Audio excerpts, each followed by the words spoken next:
On the 4th of September 476, the last Roman emperor, Romulus Augustus, was removed from power by the barbarian Odoacer, over 1,000 years after Rome's foundation. The empire was vast, covering 1.9 million square miles at its peak, incorporating the largest professional army the world had ever seen. Despite its enormity, towards the end of its lifetime, Rome was plagued by relentless barbarian attacks that chipped away at its borders, and by the time of Romulus there was little more than Italy left. While the eastern half of the empire, known as the Byzantine Empire, survived until 1453, the Western Roman Empire crumbled in the 5th century, never to be seen again. In the end, it was Rome's failure to withstand the constant invasions and mass immigration of barbarians that brought it to its end. The ravaging of the Huns in the east led many barbarian tribes to seek shelter within the Roman Empire. One such tribe were the Goths, who sought shelter in 376. Upon letting them cross into their borders, the Romans treated the refugees terribly, giving them no help when famine broke out. Many were forced to sell their children for food, receiving little more than dog meat. This maltreatment led to the outbreak of the Gothic War, in which the oppressed Goths rose up in protest against the Romans. This war was disastrous for Rome, with the Battle of Adrianople in 378 being one of the most devastating defeats throughout Roman history.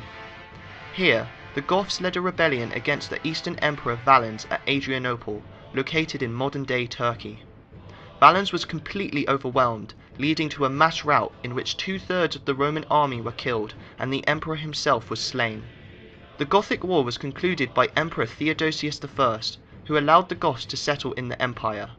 The soldiers were allowed to join the ranks of the Roman army, and their people were permitted to stay together within Roman territory, which had not been seen before. Tensions between the Goths and Romans flared up once again when Alaric, king of the Visigoths, decided to take a stand against Rome. Alaric had previously served in the Roman army under Theodosius, but had become disillusioned with the regime after Theodosius died and appointed his sons Honorius and Arcadius to rule each half of the empire. The Gothic tribes living amongst the Romans had come to be known as the Visigoths, meaning Western Goths. Fed up with the mistreatment of the Romans, the Visigoths elected Alaric as their king and marched upon the empire. After moderate success attacking the Eastern Empire, Alaric set his sights on the much weaker Western Empire. Alaric first besieged Rome in 401, but was beaten back by the legendary general Stilicho. Emperor Honorius became increasingly detached from events, moving his capital to Ravenna, near modern-day Venice, in response to Alaric's invasion. Then, in 408, Honorius executed Stilicho, the general who had so valiantly defended Rome all those years earlier, leaving the city wide open to attack.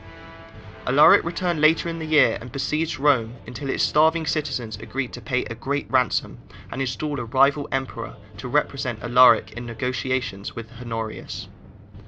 Alaric wanted land for his people, but Honorius refused to negotiate, leading Alaric to march on Rome for a third time in 410. This time he met virtually no resistance and sacked the city for 3 days before marching southwards with his spoils. Upon hearing Rome had perished, Honorius was apparently distraught, thinking it was in reference to his favourite chicken named Roma. Upon hearing it was the city instead, he was relieved, glad in the knowledge that his favourite chicken was safe. The sack of Rome was a decisive moment in the fall of the Western Roman Empire, from which the end was nigh. The empire fell to the relentless assaults from many barbarian groups, who were able to take over Roman territory and create several successor kingdoms. A contesting emperor by the name of Constantine III rose up against Honorius and managed to take Britannia and Gaul. The Romans in Britannia revolted against Constantine, asking Honorius for assistance, who refused them. However, they managed to drive out Constantine's forces without Honorius's help, leading Britannia to be lost to the empire permanently. Constantine was defeated and executed in 411, but the empire faced further problems as Germanic tribes came from across the Rhine and pillaged their way across Gaul before eventually settling in Hispania. The Suebi tribe were able to take over western Hispania and set up the Kingdom of the Suebi. Another 2 of these tribes, the Vandals and the Alans, led by King Genseric, were able to move south through the Strait of Gibraltar and take most of North Africa, including the legendary city of Carthage. They were eventually able to seize Sicily and several Mediterranean islands, establishing the Vandal kingdom. The Visigoths were also able to take advantage of the situation, capturing parts of southern Gaul and allying with Emperor Honorius, who gifted them western Gaul in exchange for their help driving out the barbarians from Hispania. The Visigoths soon turned on their ally and started taking undefended Roman land before the invasion of Attila the Hun forced them to once again ally with the empire. Once Attila was successfully driven back, having sown chaos across Gaul and decimating large parts of the Roman army, the Visigoths once again attacked their crippled ally, managing to take over the last part of Hispania that was under Roman control, creating the Visigothic kingdom. At this point, the Western Empire had little left. The senior military commander of the Roman forces, Orestes, deposed his emperor, Julius Nepos, in 475 and placed his son, Romulus, on the throne. At the same time, the Foederati, who were the barbarian soldiers in the employment of Rome, sought land within Italy for their service. Orestes refused them, and so they turned to Odoacer, an official in the army. Odoacer led the group against Orestes, successfully killing him before they marched against Romulus. Odoacer deposed Romulus, but spared his life, as the emperor was only 16 years old. Odoacer became the king of Italy, sending the imperial insignia to the Eastern Emperor, signifying an end to Rome's imperial power in the West. While it was the barbarian invasions that eventually brought down the empire, the causes of Rome's fall were vast. Rome saw massive issues due to the colossal size of its empire. The empire reached its territorial peak in 117 under the Emperor Trajan, with its borders stretching from Britain to Syria. This led to many problems. One of these was that communication could take weeks or longer to travel from the frontiers to the capital, meaning it was difficult to manage the administration of distant provinces. It was also impractical to oversee wars in areas such as Syria or Germany from a position in Italy. For these reasons, in 285, the Emperor Diocletian decided to divide the empire into a western and eastern half that were to be ruled by two different emperors of equal power. This plan saw short-term success, with each half being able to govern its provinces and defend its borders much more effectively, but in time it spelled doom for the Western Empire. The Western Empire began to fall into bankruptcy, as the Eastern Empire contained a majority of the wealthy provinces, while many Western provinces were focused on agriculture and were much poorer. The funds of the Western Empire were also devastated due to constant war.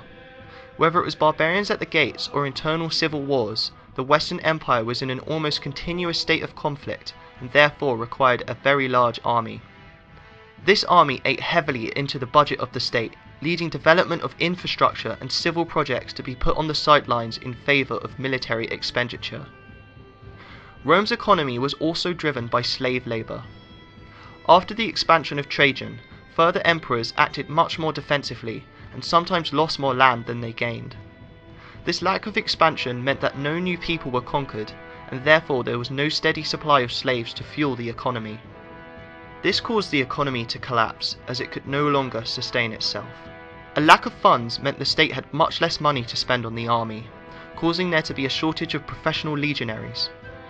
Rome's army was once the envy of the ancient world, but the empire was now forced to relax its recruitment criteria in order to defend its borders.